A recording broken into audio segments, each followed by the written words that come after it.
देखिए, जो संविधान के हम अनुच्छेद बताए, आज संविधान का अंतिम क्लास है, थोड़ा सा जिक्र करेंगे। जो संविधान का अनुच्छेद 88 है, इसमें संसद के किसी भी सदन में महान्यवादी का बोलने का अधिकार है। संसद के दो सदन, एक राज्यसभा दूसरा लोकसभा, लेकिन ये बैठ तो सकता है, बोल सकता है, लेकिन वोट देने का अधिकार नहीं है। वर्तमान में जो महान्यायवादी है के वेणुगोपाल है। अगर पूछा जाए भारत के वर्तमान महान्यायवादी कौन है, तो आपको बताना है के वेणुगोपाल। कौन है? के वेणुगोपाल।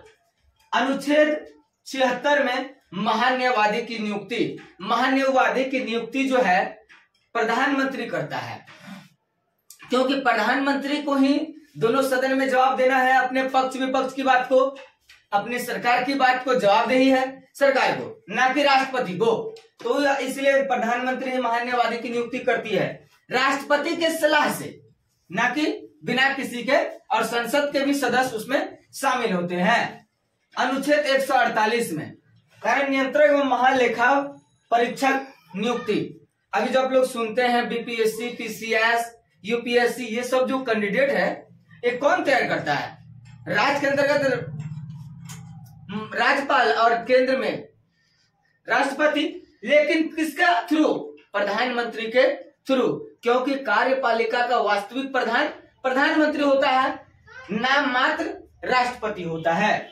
उसके बाद अनुच्छेद 93 लोकसभा अध्यक्ष और उपाध्यक्ष की नियुक्ति। वर्तमान में लोकसभा के अध्यक्ष है ओम बिरला, कोई दिक्कत नहीं।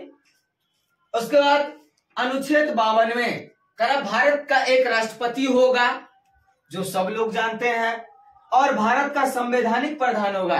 राष्ट्रपति नाम मात्र एक पद है, उस संविधान का मालिक है, लेकिन संविधान बदलने का काम संसद के पास है, संविधान का संशोधन करने का काम संसद के पास है।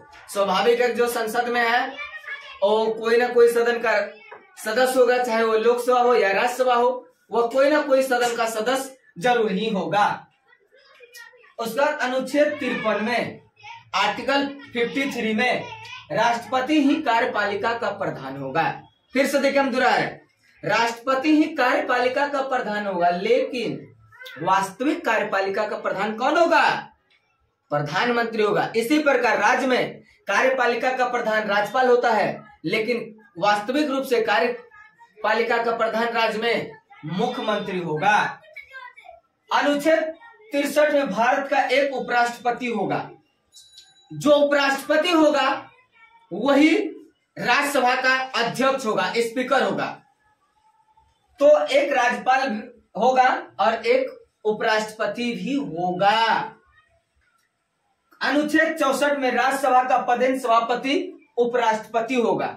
वर्तमान में उपराष्ट्रपति जो है जगदीप धनखड़ है, जो कि राज्यसभा के अध्यक्ष है, और स्वाभाविक है, आपको ध्यान में रखना है कि जो राज्यसभा का अध्यक्ष होगा वही उपराष्ट्रपति होगा, और आपको उपराष्ट्रपति का नाम मालूम होगा तो आप राज्यसभा के अध्यक्ष का भी नाम बता सकते हैं।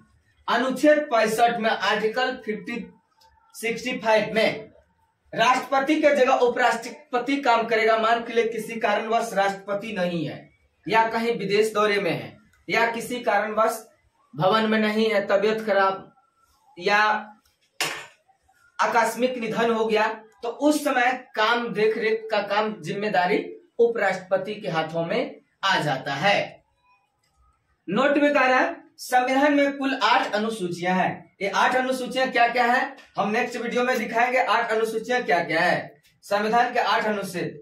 और मूल संविधान में कुल विषयों की संख्या 97 थी, इसको बढ़ा करके 100 कर दिया गया है। पूछेगा संविधान में कुल विषयों की संख्या कितना है, तो पूर्व में 97 लेकिन अभी हो गया 100 यानी 100।